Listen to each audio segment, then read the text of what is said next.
सुप्रभातम। आज कक्षा अष्टम संस्कृत विषय के अंतर्गत हम 9वां पाठ का अध्ययन करेंगे। षड ऋतु वर्णनम। षड माने 6, ऋतु जो गर्मी, ठंड, वर्षा, हेमंत, शरद और शिशिर, ये 6 ऋतुएं हैं। उन 6 ऋतुओं के बारे में आज हम पढ़ेंगे। लीजिए इस पाठ का अनुवाद आज हम पढ़ते हैं। षड ऋतु वर्णनम, 6 ऋतुओं का वर्णन। अस्माकं देशे षड ऋतवः भवन्ति। अस्माकं देशे, हमारे देश में 6 ऋतुएं होती हैं। ते इमे वसंत ग्रीष्म वर्षा शरद हेमंत शिशिराश्च। वे ये वसंत, ग्रीष्म, वर्षा, शरद, हेमंत, शिशिर, ये वसंत ऋतु और हेमंत ऋतु और ग्रीष्म, वर्षा, शरद, इस तरह से 6 ऋतुएं होती हैं। जैसे ग्रीष्म ऋतु के हेमंत और शरद होते हैं, हेमंत और शरद होते हैं, हेमंत और वसंत होते हैं ये ग्रीष्म ऋतु में। और शिशिर में शिशिर और वर्षा, ये दोनों वर्षा ऋतु के हैं। माने 4 जैसे गर्मी, ठंड और वर्षा, ये 3 मुख्य ऋतुएं होती हैं। इनके 2 माने 4 महीने का ये मोटे तौर पर ऋतुएं ये होती हैं। और इसके भाग हैं, जैसे वर्षा का होता है शिशिर। वर्षा और शिशिर ये 2 महीने का, 4 महीने का। और शरद, वर्षा और शरद ऋतु, हेमंत और वसंत शीत ऋतु के हैं। ग्रीष्म और शिशिर, ग्रीष्म और वसंत ये गर्मी के हैं। ग्रीष्म और वसंत गर्मी के हैं। वर्षा और शरद ये बरसात के हैं, ऋतुएं हैं। हेमंत और शिशिर जो हैं ये वर्षा शीत के हैं। हेमंत और शिशिर शीत ऋतु के हैं। इस प्रकार से 4 ऋतुएं होती हैं। वसंत ग्रीष्म ग्रीष्म ऋतु के, वर्षा शरद वर्षा ऋतु के, हेमंत और शिशिर ठंड ऋतु के। एतेषु वसंत ऋतुराज इति कथ्यते। इनमें वसंत ऋतुराज कहा जाता है। अस्यागमः माघ शुक्ल पंचम्यां तिथौ भवति।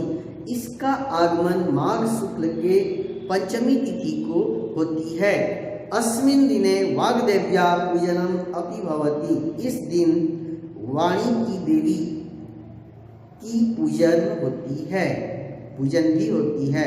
वसंते समशीतोष्ण वातावरण भवति। वसंत में समशीतोष्ण वातावरण होता है। समशीतोष्ण माने शीत माने ठंड और उष्ण माने गर्मी। ठंड और गर्मी बराबर होता है। मतलब शीतल मंद सुगंध मलयानिल प्रवहति। शीतल ठंडी मंद और सुगंधित मलय पर्वत से बहने वाली वायु बहती है। वने उपवने च विविधानि पुष्पाणि विकसन्ति। वन और उपवन में माने बाग बगीचे में विभिन्न प्रकार के फूल खिलते हैं। पीकाः कूजन्ति, कोयल कूकते हैं। वनचराः नभचराः प्रमुदिता भवन्ति। वनचराः माने वन में विचरण करने वाले प्राणी, और नभचराः माने आसमान में उड़ने वाले। प्रमुदिता भवन्ति, प्रसन्न होते हैं। वृक्षा नव पल्लवानि धारयन्ति, वृक्ष नए पत्ते धारण करते हैं। आम्र वृक्षा मंजरी भी अतीव शोभते, आम के वृक्ष मंजरियों से बहुत सुशोभित होते हैं। वसंते गते ग्रीष्म आगच्छति, वसंत के जाने पर ग्रीष्म आती है। जैसे मैंने पहले बताया कि वसंत और ग्रीष्म ये गर्मी की ऋतुएं हैं। वसंत गर्मी का ही भाग है, माने इसमें कुछ गर्मी का आभास होने लगता है, यहाँ से गर्मी जो है शुरू होती है। और ग्रीष्म ऋतु मतलब जेठ आपका अप्रैल, मार्च अप्रैल और मई जून 4 महीना जो है गर्मी का ऋतु रहता है। इसमें मार्च अप्रैल वसंत ऋतु कहा जाता है और लगभग मार्च अप्रैल को वसंत ऋतु कहा जाता है और मई जून जो है आपका ग्रीष्म ऋतु में आता है। ग्रीष्मे प्रचंड सूर्यातपेन धरा तपति, गर्मी में प्रचंड सूर्य के ताप से धरती तपती है। प्रचंड घर्मोष्मणा रोग कारकम विषम स्वेद बिंदु रूपेण शरीरात बहि निर्गच्छति। प्रचंड घर्मोष्मणा, प्रचंड गर्मी से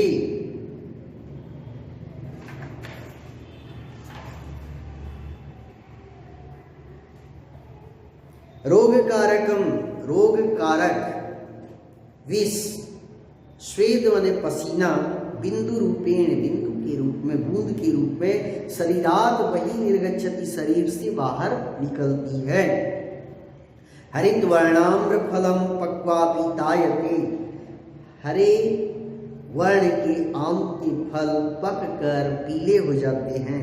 तानि पक्वानि आम्र फलानि अतीव मधुराणि भवन्ति, वे सब आम फल बहुत मधुर होते हैं, मीठे होते हैं। ग्रीष्म ऋतौ व्यतीते सति प्रचंड समीरः प्रवहति, ग्रीष्म ऋतु के व्यतीत होने पर प्रचंड समीर बहती है, प्रचंड वायु बहती है।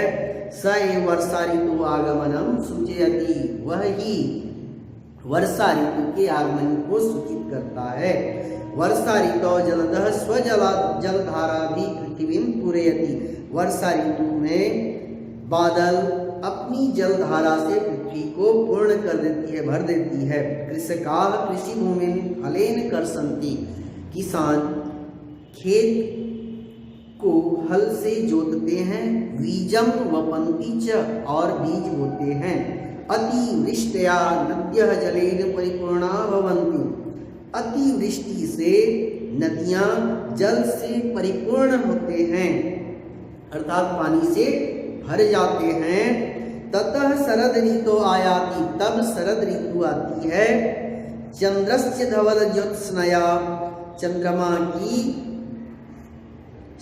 शुभ्र ज्योत्स्ना, चंद्रमा की श्वेत सफेद प्रकाश संपूर्ण धरा जलमेव आभाति, संपूर्ण धरा को जल के समान आभासित करता है, प्रतीत कराता है।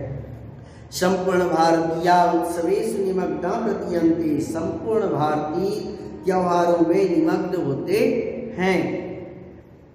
शरदंते हेमंतः आगच्छति, शरद ऋतु के अंत में हेमंत आता है। हेमंते वयं महत् शीतम अनुभवामः, हेमंत में हम बहुत अधिक ठंड अनुभव करते हैं। जनाः पूर्ण वस्त्राणि धारयन्ति, लोग ऊनी कपड़े, पूर्ण वस्त्राणि माने ऊनी कपड़े, धारयन्ति धारण करते हैं। दिवसः लघु निशा च दीर्घा भवति, दिन छोटी रात बड़ी होती है। अस्मिन् काले तण्डुलयुक्ता शालयः कनक प्रभा इव दृश्यन्ते, इस समय चावल से युक्त धान सोने के आभा के समान दिखाई देते हैं, सोने के जैसे दिखाई देते हैं। तथा शिशिरः आयाति, तब शिशिर आती है। शिशिरे शीताः पवना वहन्ति, शिशिर में ठंडी शीतल पवन बहती है। वृक्षाणां पत्राणि जीर्णानि भूत्वा पृथिव्यां पतन्ति, वृक्षों के पत्ते जीर्ण होकर अर्थात पुराने होकर पृथ्वी में गिरती हैं। शिशिर समापन अवसरे जना वसंत आगमनस्य प्रफुल्लतायां पीतवस्त्राणि धारयित्वा हर्षम अनुभवन्ति। शिशिर के अंत समय में लोग वसंत ऋतु के आगमन की प्रसन्नता में पीले वस्त्र धारण कर हर्ष अनुभव करते हैं, प्रसन्नता अनुभव करते हैं। इस प्रकार से यह 6 ऋतुओं का वर्णन इस पाठ में दिया हुआ है और आप सब इसका अनुवाद मैं व्हाट्सएप के माध्यम से भेजूंगा, उससे अनुवाद एवं प्रश्नोत्तर लिख लेंगे और एक बार पुनः अनुवाद लिखने और प्रश्नोत्तर लिखने के उपरांत इस पाठ का अध्ययन करेंगे अच्छे से, कॉपी से देखकर और पुस्तक को मिला करके, फिर आपको अच्छे से समझ में आ जाएगा। इसमें अभ्यास प्रश्न दिए हुए हैं। अस्माकं देशे कति ऋतवः भवन्ति, तो कितने ऋतुएं होते हैं? 6 ऋतुएं होती हैं। तो इसका उत्तर हो जाएगा अस्माकं देशे कति की जगह पर षड् ऋतवः भवन्ति, इतना ही लिखना है। कति के स्थान पर षड् जोड़ देंगे, फिर बाकी क्वेश्चन का पूरा वर्ड वही का वही रहेगा। वसंत ऋतु कीदृशः भवति, वसंत तो कैसा होता है? वसंतः वसंते समशीतोष्ण वातावरणं भवति। शरद ऋतु कदा आगमिष्यति, शरद ऋतु कब आती है?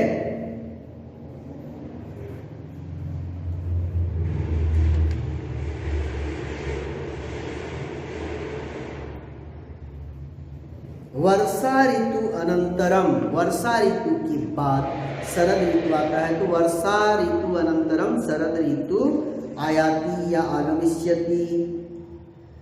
हेमंते जना कीदृशानि वस्त्राणि धारयन्ति, हेमंते जनाः, हेमंत में लोग कैसा वस्त्र धारण करते हैं? ऊनी वस्त्र। तो हेमंते जनाः पूर्ण वस्त्राणि धारयन्ति।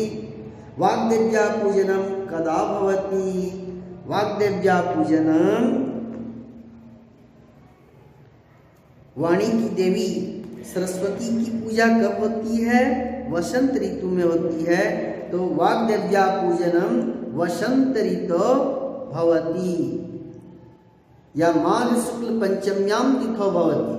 वाग्देव्या पूजनम माघ शुक्ल पंचम्यां तिथौ भवति। इस प्रकार से ये प्रश्न का उत्तर हो जाएगा। अब है संस्कृत में अनुवाद कीजिए। वसंत ऋतुराज कहलाता है। वसंतः ऋतुराजः कथ्यते। रोग कारक विष शरीर से निकलते हैं। रोग कारक विषम शरीरात् निर्गच्छन्ति। किसान हल से खेत जोतते हैं। कृषकाः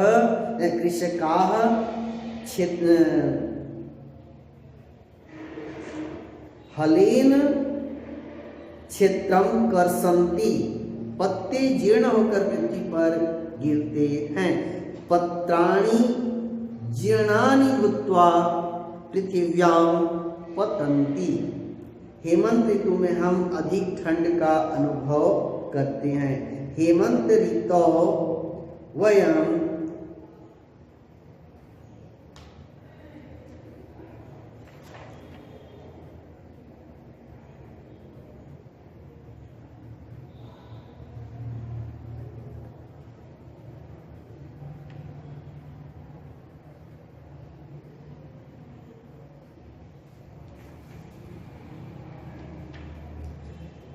हेमंते वयं महत् शीतम अनुभवामः।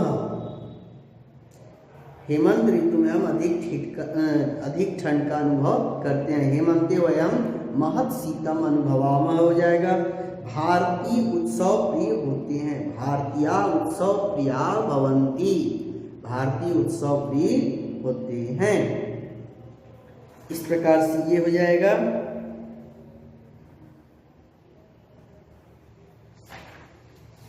ये आपका 9वां पाठ का प्रश्न अभ्यास पूर्ण हुआ। मैं आप लोगों को व्हाट्सएप के माध्यम से इस पाठ का अनुवाद एवं अभ्यास प्रश्न हल आप लोगों के पास भेजूंगा।